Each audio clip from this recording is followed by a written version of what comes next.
How life treating you?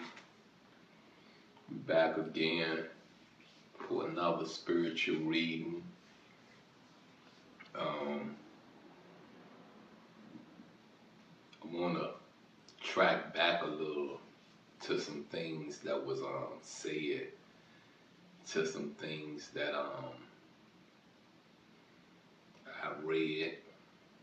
I got a semi understanding of, and I shared it.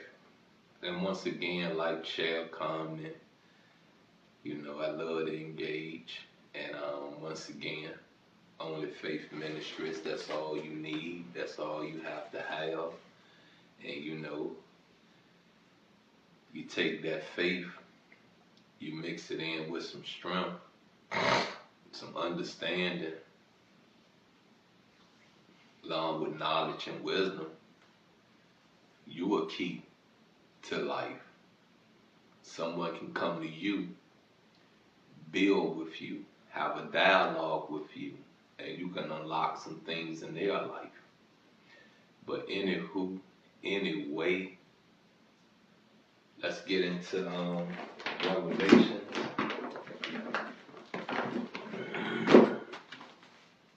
And what was that? Wednesday we did chapter 10 and chapter 11. They was very short, so before I knew it, I was in chapter 11.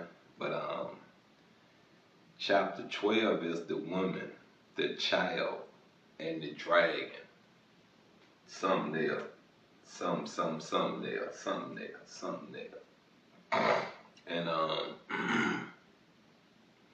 if you out there wondering, because I'm going to address you haters, I'm going to address you nothing people. I'm going to address you. That's why it's kind of hard for me to, transition 100% because my biggest,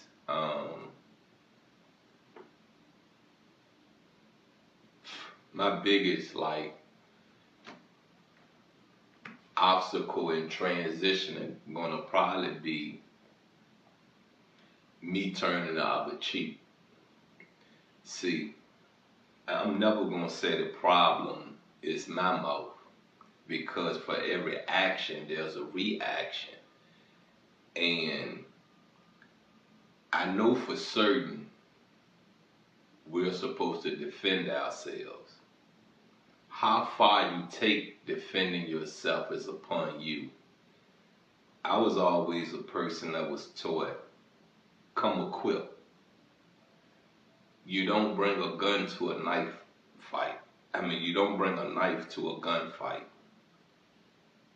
You don't engage in arguments that has no substance, that has no weight, that holds no burn in how your life turns out.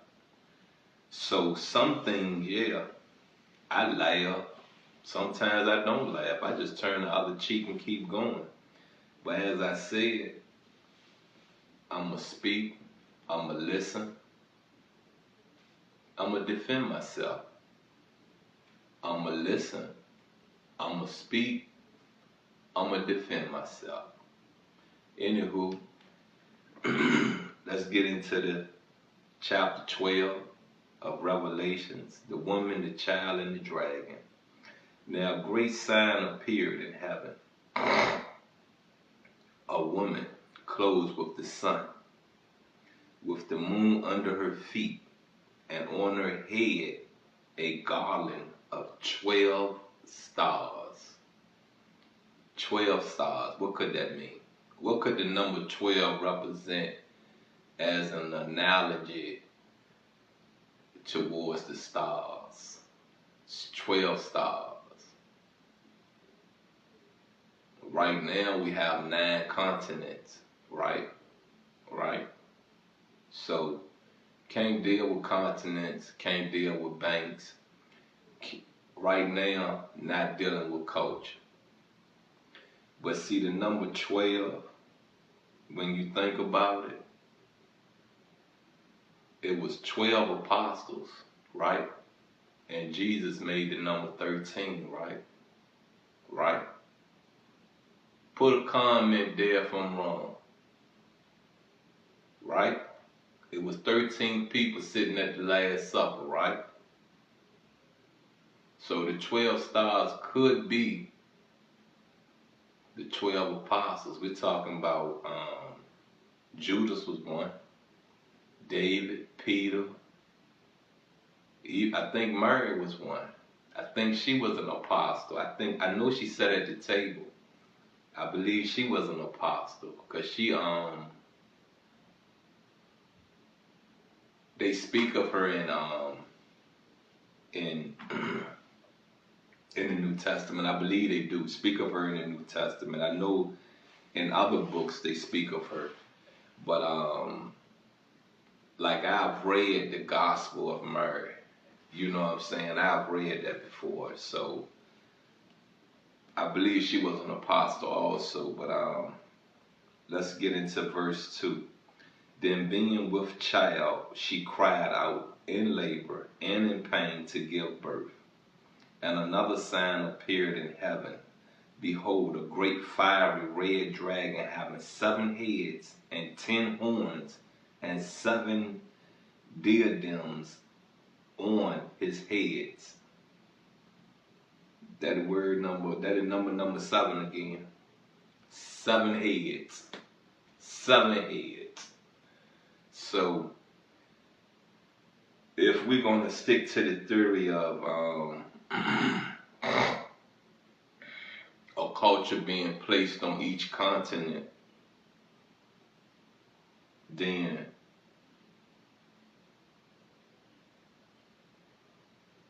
there's a Satan minion, a devil minion, on each continent. I believe every culture, every religion get a chance to lead, get a chance to be the voice. And I believe that's how the Creator has did this. As I said and as I've spoke, hey, I'm a Kimite. To better clarify it up, to give a universal, up-to-date language, I'm an Egyptian. But our biggest mistake was not letting Moses' people go. So what we had in Africa shifted over into Europe. Yeah, Moses ran on back into Europe. Yeah, he went on left Africa, Upper Africa, and shimmied on back into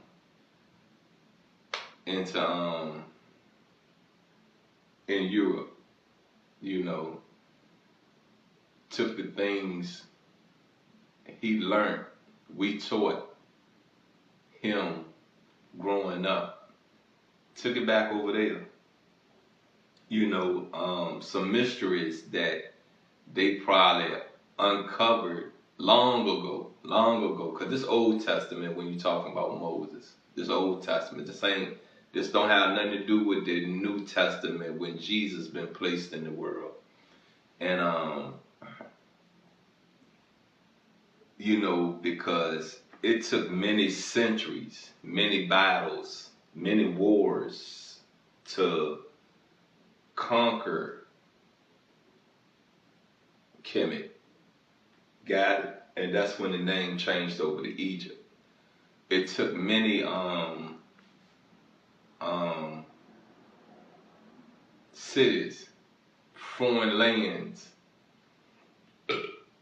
to weaken such a dynasty, and ignorance of not listening was the key to destroying a culture that really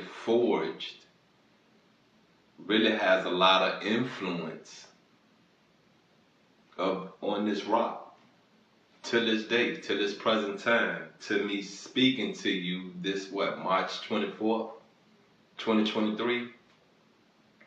And another thing I want to hit back on with you is this right here.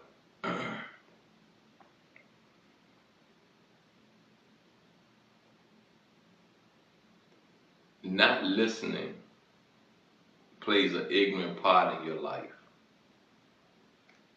To have the world at your hand for you to mold, for you to guide, for you to evolve, to place it over into another's culture, hand, ignorant, very ignorant, very, very, very, very, very ignorant. And see, the thing about chess, because life is a game of chess. You can play checkers if you want to. You find yourself in your old age wondering why. Probably don't ever want to see a checkerboard again in your life. But if you notice something about chess, when you take a piece, you have destroyed a defensive and an offensive move. You've destroyed it. You have destroyed it. It don't exist anymore. It don't exist anymore. You got it? So we couldn't be wiped out of existence. You know, we couldn't be erased because a lot of what went on in Kemet backs the truth of what comes today. So you can't destroy the beginning and present the world just the now. So it had to been told, and honestly, once again, King James, unless it's trickery or he left the fruit in here, peep this. See, I said don't blame the book, blame the pastor, because for this religious book and other religious book to speak of Kemites and Egyptians, our biggest flaw is right here. All it takes for you to understand history of the Kemites, it's right here. It's right here. It's a gift to you if you just read it. It's a gift. We're the most creative, very intelligent. The world is not on our pace. You got it? So to give you an understanding of 85% blind, deaf, and dumb, and I'm going to say dumb, Miss Erykah Badu. You say it another way. I'm going to say dumb, because see, I'm going to hit them with the old stuff. It's time to present. I'm not going to say, I'm going to say old solutions to old solutions and to new solutions, because to a 9-year-old, 10-year-old that think they know it all and they're making their first choices in life, it's probably going to be a dumb choice, or it's probably not going to be if that young person know how to forward think, know how to forward see it before you put action into it. But it's here. So to read this, to speak this, you should walk in this there. Your walk should show more than your talk. Talk, anybody can do that. But to walk it is something beautiful to see. And those that are anointed don't even have to ask, because they can see it. They can see what's in you. They can see if you got the left bad in you or you got the right good in you. They can see it. I see it every day in people. Some people, they don't even realize I see it. But see, the thing about me, and I apply this to everything that enters my life. How you treat me is how I'm going to treat you.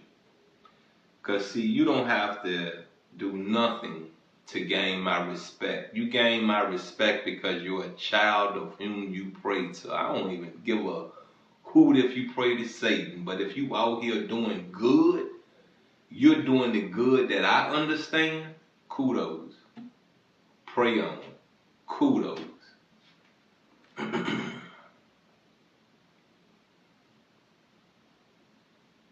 Let's get on to verse 4. His tall drew a third of the stars of heaven and threw them to the earth. And the dragon stood before the woman who was ready to give birth to devour her child as soon as it was born. That's something. So basically, during the time of Revelations, because we already got to understand that all the seals been cracked, right? All of them been broke. It's just that it's a place and it's a time when what that seal came to do for us to recognize it in this reality, in man's reality, right? Right? We got that, right? Alright. So this woman purpose during Revelations was to get pregnant, was to let the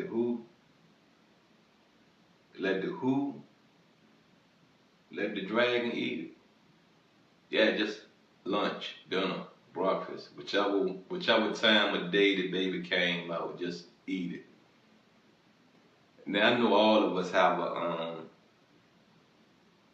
sympathetic heart towards babies, because what we see is we see a person coming in this world, can't talk, can't see, can't hear, can't walk, can't feed themselves, can't do nothing. So we have a heart, we have a very sympathetic heart to nurture this child. Now, some of these kids, these babies, they grow up loved. Some of them grow up loved and don't even understand their love. Some of them grow up not loved at all. You know, it's a question mark in their mind, and they're probably in their 40s and 50s wondering, why did my parents even have me? What was the purpose of this? So we need to be mindful about kids. We need to be mindful about reproducing. You know, we need to really have sex, have a child with the right woman or the right man. You know, and it's hard. It's hard to figure the right woman or the right man. But just because the relationship, the marriage, you know, don't work out, you can't abandon your child. You can't do that. You know, kids grow up wanting their parents together. Kids growing up needing their parent, the male figure, their parent, biological parent, the woman figure in the same household every day. Every day. Every day. That baby need to see structure. I can give a hoots about, you know, well, I'm going to leave it alone. But I'll get into it later on, and hopefully I remember what my thoughts was now. You got me? But these babies need to see structure. And I would say for the most part, you know, my youngest son lived in some structure. You know what I mean? He was able to see his mom and his dad for 4 years in the same house together. And I'm never going to say kids, babies, young adults, older adults are perfect. We learn from our tribulations. Some of us don't change. Some of us realize this is my turning point. And honestly, it shouldn't get to be detrimental for you to wake up. Alright, let's get into verse 5. She bore a male child, a man, who was to rule all nations with a rod of iron. You hear me? You got it? You got it? That means this baby to come was foretold, was told that this baby must die.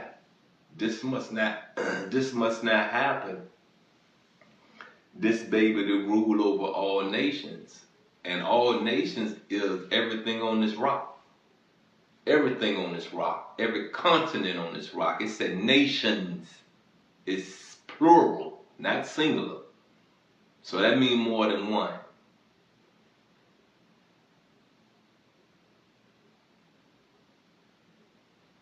With a rod of iron, and her child was caught up to God and his throne. Then the woman fled into the wilderness where she has a place prepared by God that they should feed her there 1,260 days. 1,260 days. So that's what?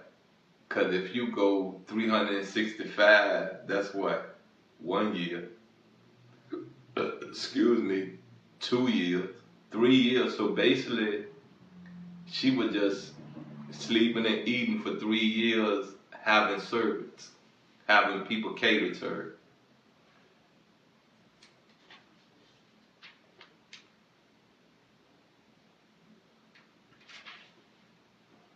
Alright.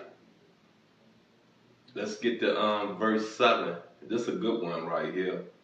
Yeah, the title is Satan Thrown. Hold up. Satan thrown out of heaven. Now, I remember reading in the Old Testament about Satan, you know, being thrown out of heaven. And I also remember it's vague, it's foggy, but I remember reading this. You know, I do. I remember reading this. I can't say that I remember 100%, but I do remember this. But, and war broke out in heaven. Michael and his angels fought with the dragon, and the dragon and his angels fought. But they did not prevail, nor was a place found for them in heaven any longer. So the great dragon was cast out, that serpent of old called the devil and Satan, who deceives the whole world. He was cast to the earth, and his angels were cast out with him. Then I heard a loud voice saying in heaven, that salvation and strength and the kingdom of our God and the power of his Christ have come, for the accuser of our brethren who accused them before our God day and night has been cast down. Now, if you read this, and let's say you never read the Old Testament, never studied the Old Testament, you will have in your mind, so Satan been up there in heaven all along. And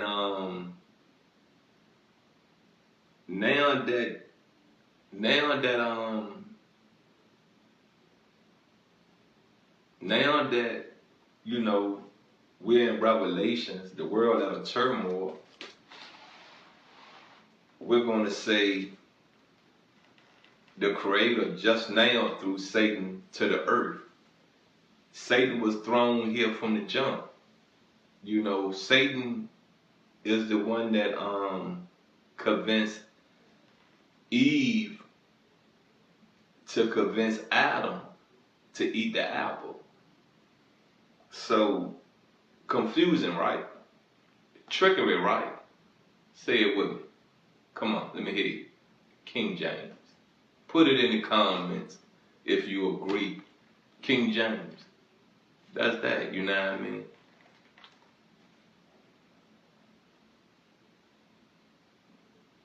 Verse 10. Then I heard a loud voice saying in heaven, Now salvation and strength and the kingdom of our God and the power of his Christ have come, for the accuser of our brethren who accused them before our God day and night has been cast down. And they overcame with him by the blood of the Lamb and by the word of their testimony. They did not love their lives to the death. Therefore rejoice, O heavens, and you who dwell in them. Woe to the inhabitants of the earth and the sea, for the devil has come down to you, having great wrath, because he knows that he has a short time. Now you read that part. So, tell you about King James again. You read that part. Remember, it said Satan was cast out of heaven, dropped in hell, bondage in hell. But you read this, it makes it seem like Satan has an escalator. You know how an elevator can just go from hell to heaven at any time. You got what I'm saying? Now, I will say this. Remember the bottomless pit? Remember that? Remember the readings about the bottomless pit? It did say the beast was called up to heaven, right? Right? It did say that. It did say, came up to heaven.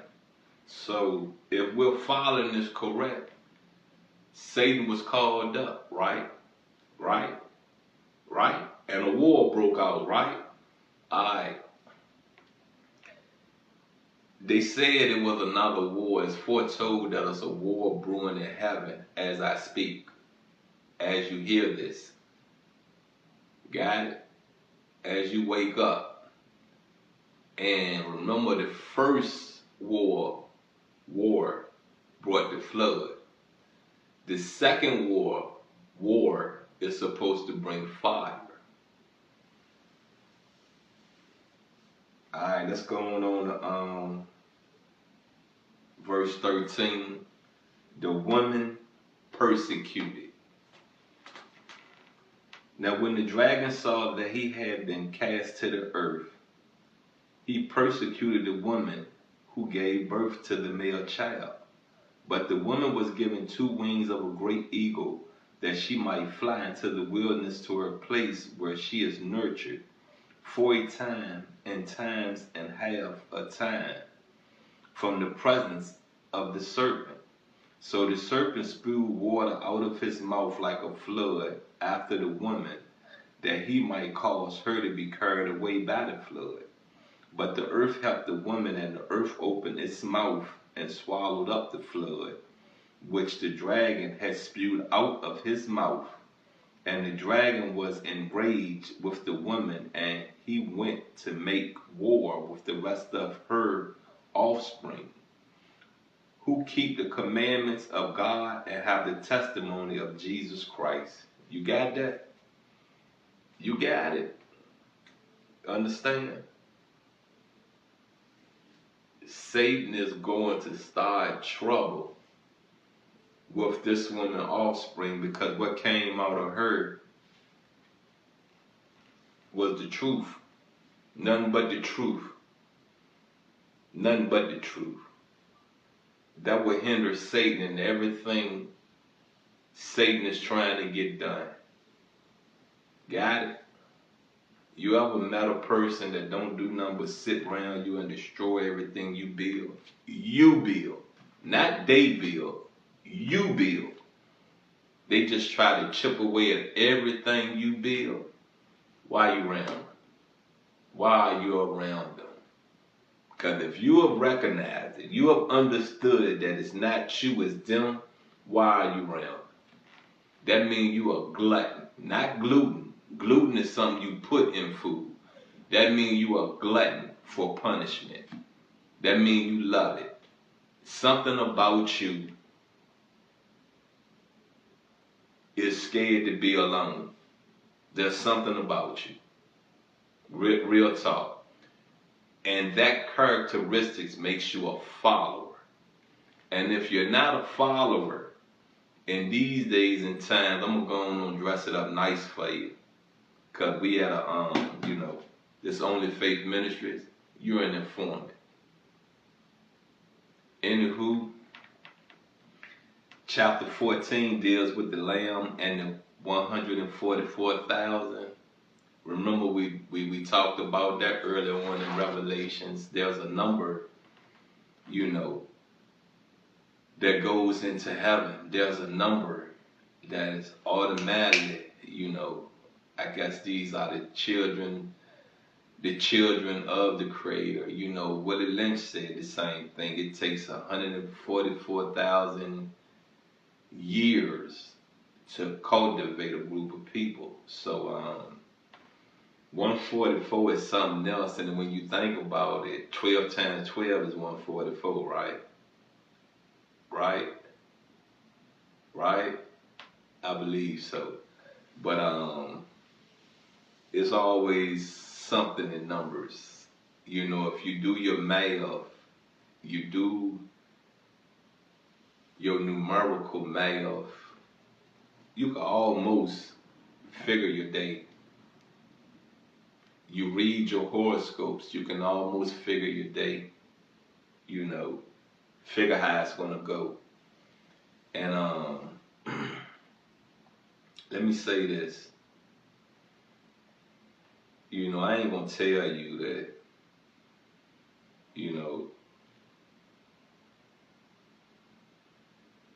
forgive, forget. Because sometimes not forgiving has made me feel better. But a lot of times having forgiveness does make me feel better also. Because that energy of harboring a negative emotion in me, it eats me up. So I know it eats some of y'all up. But what's next after Revelations? I'm gonna let you know this now. What's next after Revelations? And Revelations probably carried me on into, honestly speaking, Revelations probably carried me all the way into maybe the end of next month, maybe the middle of next month. Because it's only 22 chapters. Yeah, it's only 22. And we at what, 14 now? Yeah, we at number 14. So what's that, about 8 chapters? 8 chapters to go. 6, 7, 8, yeah, 8 chapters to go. So I'm doing twice a week, and if I can, if they're small enough, I can skim through. So what we said, 4 more weeks of Revelation. Then I'm gonna get into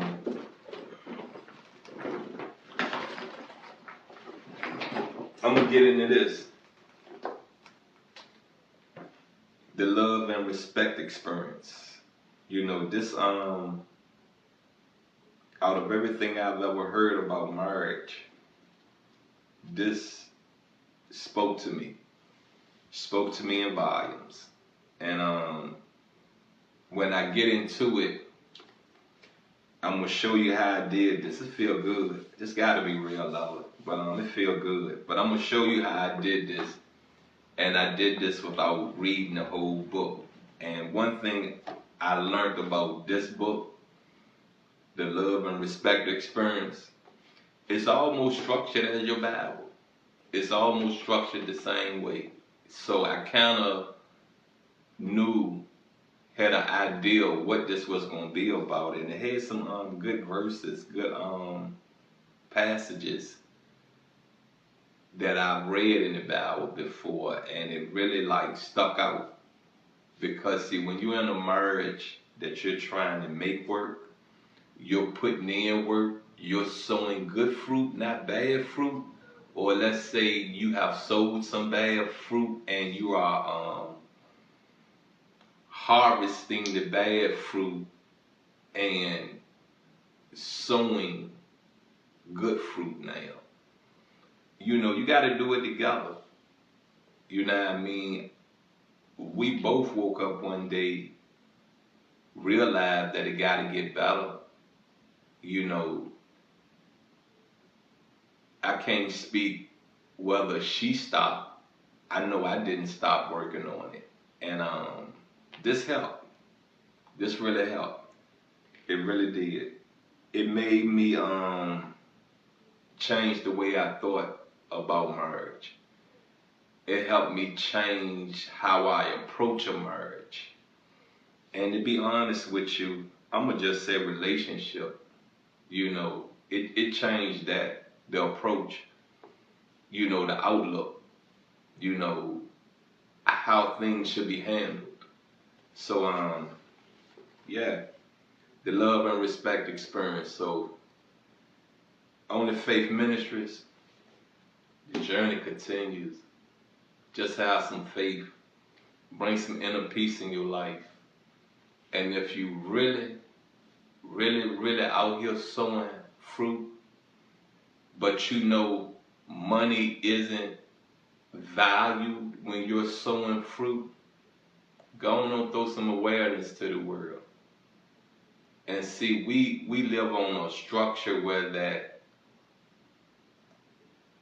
you will give it to a child before you give it to a person your age, or a person you in your 50s, but you won't share your knowledge and your wisdom with a person in their 30s and 40s, but you'll go grab someone under 18 or just reached 18.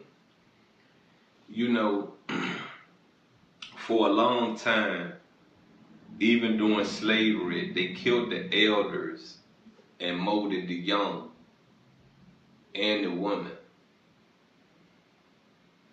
If we're really trying to teach the youth, if we're really trying to get back our dignity and our respect, any man, any woman, in any community, in any culture, in any race,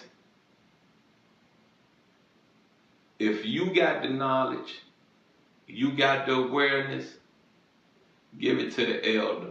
Let the elder go teach their children. Let the parent go teach their children. That way, their babies can have some respect for their parents.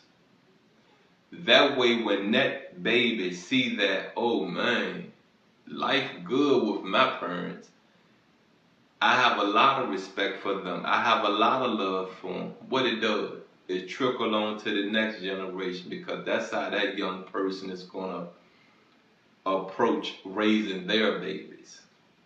So if we really want to change, we really want to get this done, I don't have to say no more about awareness, right? I don't have to say no more, right? Love you. I'm out. The Nasty Pastor.